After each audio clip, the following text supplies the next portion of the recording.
Some bikes look bulletproof until they are not. In 2025, some of the biggest, boldest Japanese motorcycles are falling apart fast.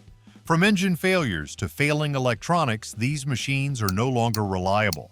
We are counting down 14 iconic bikes that are breaking down when riders need them most. Number 14. Yamaha Raider 1900. With a long, low profile and a stretched tank that screams attitude, the Raider was Yamaha's attempt to dominate the factory custom cruiser market. Visually, it hit the mark. Under the surface, however, things start to fall apart. Literally.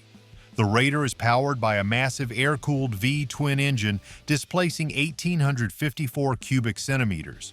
It delivers around 90 horsepower and 123 pound-feet of torque. On paper, it sounds like the perfect American-style muscle cruiser.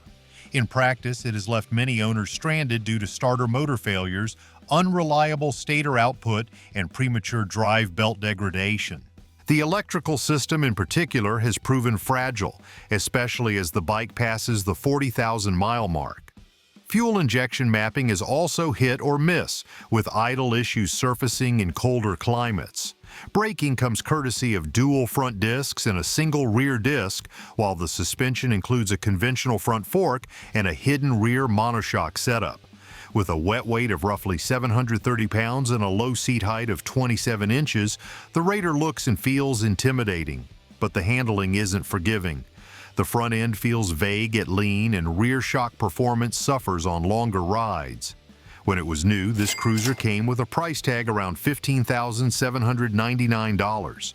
Today, that value has plummeted, and not just because of age. This bike's reputation for electrical issues and belt failures has made it one to avoid on the used market.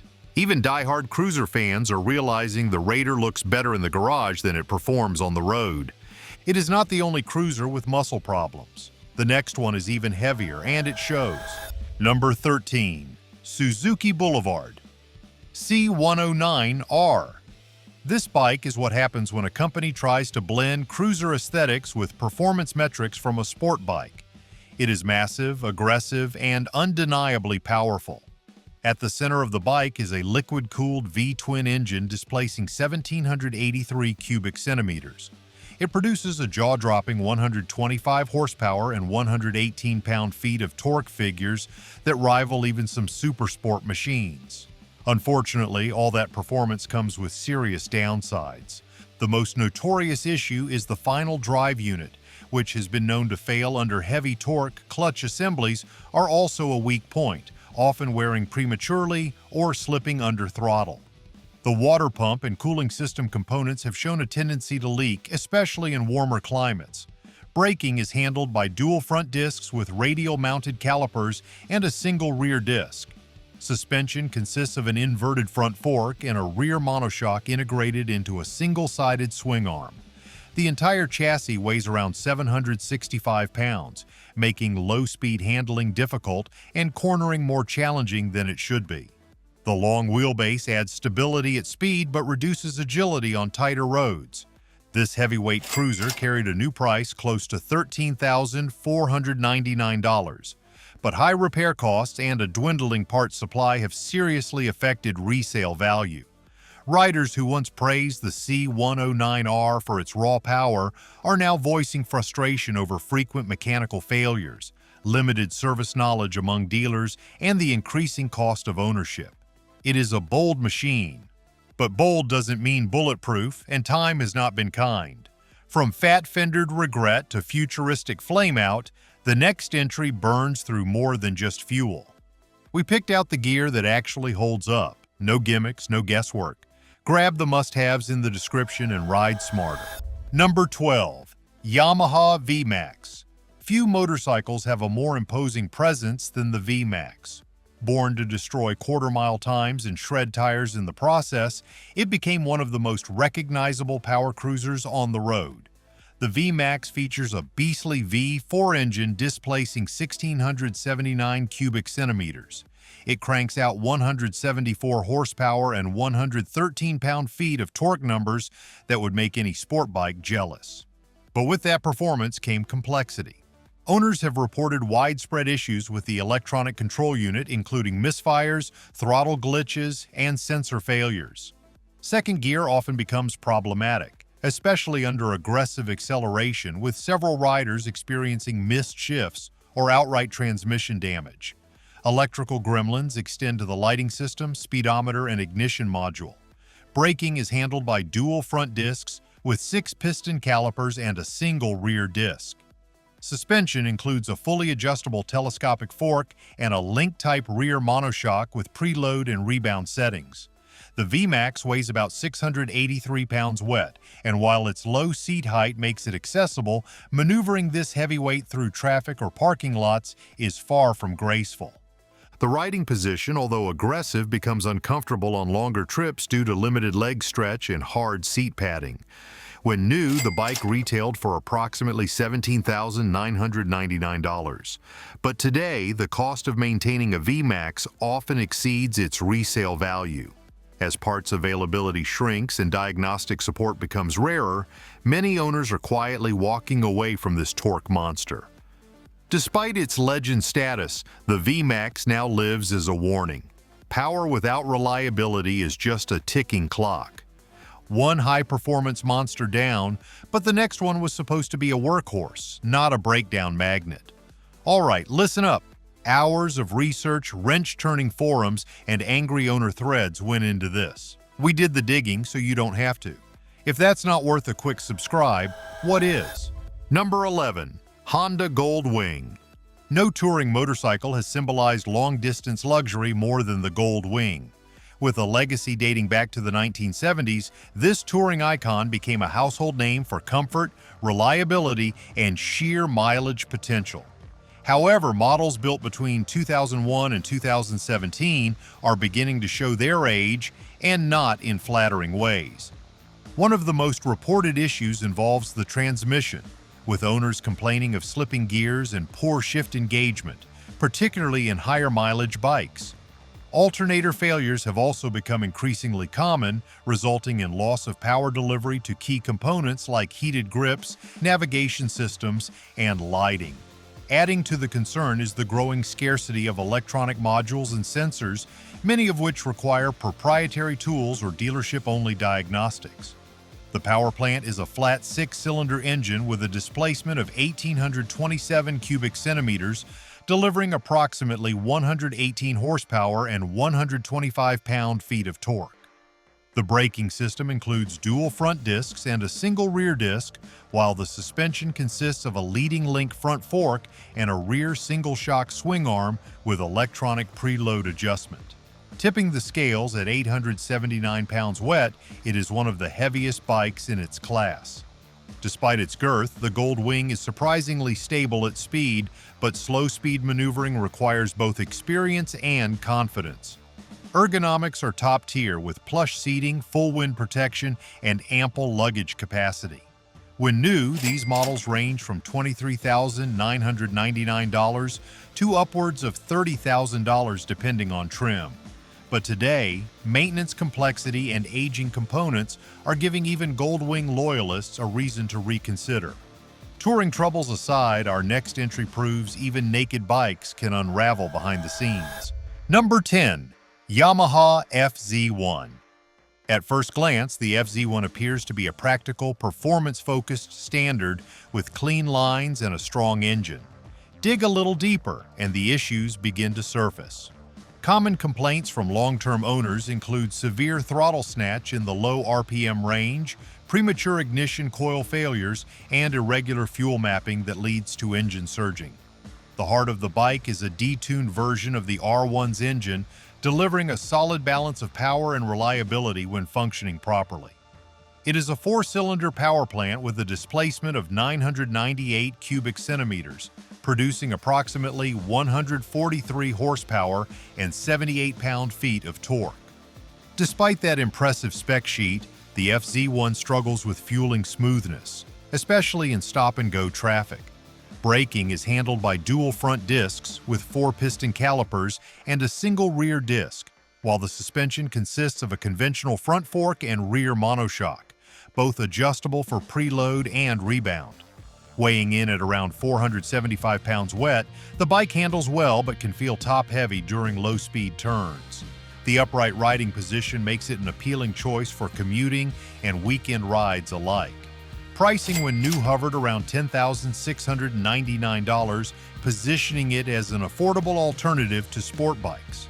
However, recurring electrical issues, especially with the stator and regulator, have added to repair bills. Over time, these reliability flaws have eroded its reputation, turning what was once considered a hidden gem into a cautionary tale for buyers looking at older used inventory. Strip the fairings, expose the flaws, but what about a sport bike that needs to stay buttoned up? Number 9. Suzuki GSXR1000. It reigned supreme in the early 2000s, defining superbike performance for a generation. But while it once dominated the track and streets, early models from 2001 to 2010 have not aged gracefully. The timing chain tensioner is a well-documented weak point, often failing without warning and leading to catastrophic engine damage. The fairings and subframe components, while lightweight for their time, have become brittle with age, frequently cracking or warping due to prolonged heat exposure. The engine itself is an inline 4-cylinder unit displacing 998 cubic centimeters, generating approximately 185 horsepower and 85 pound-feet of torque. That power still thrills, but maintaining it is a different story. Braking is handled by dual front discs with radial-mounted calipers and a single rear disc. Suspension comes from fully adjustable inverted front forks and a rear monoshock, tuned for aggressive cornering. Weighing around 450 pounds wet, the GSXR still feels nimble, but wear on key components like swing arm bearings and steering head bushings begins to show at higher mileage. The bike's cockpit offers minimal comfort with a tucked-in position that favors short-spirited rides over extended tours. When it hit showroom floors, pricing started at approximately $12,299, a bargain for its performance class. However, buyers today are discovering that repairs for failed engine internals or cracked frames are far from cheap. The legend of the GSXR lives on, but many of the early models are limping toward retirement, worn down by the very speed that made them famous. From superbike star to scrapyard risk, our next machine plays the long game until the game plays back. Number 8. Honda Shadow 1100. It was once a cruiser icon. Simple, dependable, and easy to maintain. But in 2025, the Shadow is showing serious signs of age. Carburetor issues are now the norm, with many owners reporting rough idling, poor fuel economy, and difficulty starting after storage. Electrical reliability has taken a major hit, with aging wiring harnesses, faulty starter relays, and weak charging systems causing intermittent failures. The engine is a liquid-cooled V-twin displacing 1,097 cubic centimeters. It produces approximately 62 horsepower and 71 pound-feet of torque, which gave it respectable performance for its time. But these numbers now pale in comparison to modern mid-size cruisers. The braking system features a single front disc and a rear drum brake, a setup that feels outdated in today's riding environment. Suspension consists of traditional front forks and dual rear shocks, offering limited adjustability and a ride that turns rough on uneven pavement. The bike weighs in at roughly 570 pounds and has a seat height of just under 28 inches, which helps shorter riders feel confident in the saddle. Back in its prime, it sold for around $8,499. Today, that same bike is more likely to sit in a garage with the seat off, tools nearby, and its rider chasing electrical gremlins. While its classic styling and easy ergonomics still attract buyers, the aging technology and increasingly hard-to-find parts have turned this cruiser into a long-term maintenance project rather than a daily rider. Reliability used to be its best trait, now it is one of its biggest weaknesses.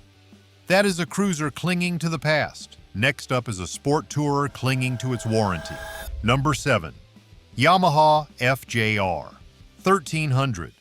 It was built to eat miles, and for years the FJR delivered exactly that. But in 2025, aging examples are riddled with problems that make them less road warrior and more garage queen. The engine is a liquid-cooled inline-4, displacing 1,298 cubic centimeters. It produces roughly 145 horsepower and 102 pound-feet of torque, which gives the FJR tremendous roll-on power and effortless acceleration, even when fully loaded. Unfortunately, mechanical wear is catching up with this long-distance legend. Stator failures and burnt-out rectifiers plague older units, leading to complete electrical shutdowns. Corrosion in the wiring harness often causes short circuits or starting issues, especially in humid climates. Shaft drive noise and vibration are common past 60,000 miles, with some units needing full rebuilds. Braking is managed by dual front discs and a single rear disc with anti-lock braking standard, while suspension includes adjustable front forks and a rear monoshock that is good when fresh, but costly to replace. The bike weighs in at approximately 643 pounds and features a seat height of around 31 inches. Its fairing offers solid wind protection, and factory panniers enhance touring capacity. Priced new at around $17,499, it offered excellent value. Today, however, maintenance costs can rival the price of the bike itself. What was once a no-nonsense distance machine is now a high-maintenance liability if not perfectly maintained. The FJR remains fast, comfortable, and capable until something critical fails. From comfort kings to combustion concerns, next up is the V-twin that burns hot and brakes hard. Number 6. Honda VTX 1800. It made waves when it launched, offering big bike presence with thunderous torque and old-school looks. But years later, the VTX has gained a different kind of reputation. The engine is a liquid-cooled V-twin measuring 1,795 cubic centimeters. It delivers around 106 horsepower and 120 pounds of torque, which was phenomenal for a cruiser at the time. Despite that, mechanical reliability has become a recurring issue. Intake boots are known to crack, leading to air leaks that ruin throttle response. The shaft drive suffers from spline wear, particularly if maintenance intervals are ignored. Excessive engine vibration has also been blamed for cracked frames and mounting brackets in high-mileage units. Braking is managed by dual front discs and a single rear disc, while suspension includes a conventional front fork and dual rear shocks. The VTX weighs approximately 750 pounds, and though it carries its weight well at highway speed, maneuvering it at low speeds requires muscle and confidence. The seat height sits just under 28 inches, making it approachable for most riders. When new, it retailed at roughly $12,999. Its classic design and raw power still appeal to cruiser fans, but the cost of maintaining it is steadily rising. Many riders now report searching for used replacement parts and dealing with increasingly rare component availability. The VTX delivers in presence, sound, and acceleration, but after 2 decades on the road, it is beginning to show its age in ways that are hard to overlook. Still want a high-capacity twin? Think again. The next one is even more explosive in all the wrong ways. Number 5. Kawasaki Vulcan 2000. With its huge stance, long frame, and heavy chrome accents, the Vulcan 2000 was designed to be a visual and mechanical powerhouse. It is one of the largest V-twin motorcycles ever built, boasting a massive air-cooled engine displacing 2,053 cubic centimeters. It produces approximately 116 horsepower and 141 pound-feet of torque, making it one of the torque-heaviest cruisers ever to hit the market. But all that power comes with a heavy price. Owners have frequently reported overheating issues during warm weather or stop-and-go traffic caused by limited airflow and marginal cooling system capacity. Fuel pump failures have also become increasingly common with age, especially in models that sit unused for extended periods. The alternator has been another major weak point, with insufficient output to handle accessories like heated grips or additional lighting. This heavyweight machine weighs around 840 pounds wet, making low-speed handling cumbersome. The braking system consists of dual front disc brakes and a single rear disc with a traditional telescopic front fork and twin preload adjustable shocks at the rear. While the ride quality is soft and forgiving on highways, cornering clearance is minimal, and parking it can feel like wrestling a bear. When it first launched, the Vulcan carried a price tag of around $14,499, appealing to riders who wanted a no-compromise cruiser. However, in 2025, it is becoming more associated with costly repairs than open-road dreams. Between failing fuel systems, dated electronics, and its sheer size, the Vulcan 2000 is finding fewer fans as the years roll on. From Vulcan meltdowns to ninja speed self-destruction, the next entry was born for speed but not for survival. If you don't subscribe after all this value, we don't know what will convince you. Seriously, we just saved you from buying a rolling repair bill. Fair trade? Number 4. Kawasaki Ninja ZX14R. This bike was built for one purpose: speed. The Ninja ZX14R took everything Kawasaki learned from the racetrack and put it into a straight-line rocket designed to dominate both drag strips and highways. Under the fairing sits a 1,452 cubic centimeter inline 4-cylinder engine. It delivers a blistering 199 horsepower and 113 pound-feet of torque, making it one of the fastest production motorcycles ever made. But keeping that kind of performance in check has proven difficult for long-term owners. Clutch wear is a constant issue, particularly under aggressive launches. Swing arms have been known to crack under repeated stress from high-speed pulls or hard wheelies. Suspension bushings and chain adjusters also degrade faster than average due to the immense strain of the engine's output.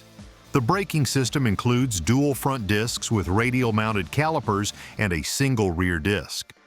Suspension is fully adjustable front and rear, with an inverted fork up front and a monoshock rear setup. Wet weight is about 586 pounds, which provides stability at high speed but makes slow-speed riding less enjoyable. While the Ninja ZX14R originally sold for around $15,499, many are now seeing their resale value drop due to rising maintenance costs. Routine service is expensive, and replacement parts, especially those tied to the drivetrain, are not cheap.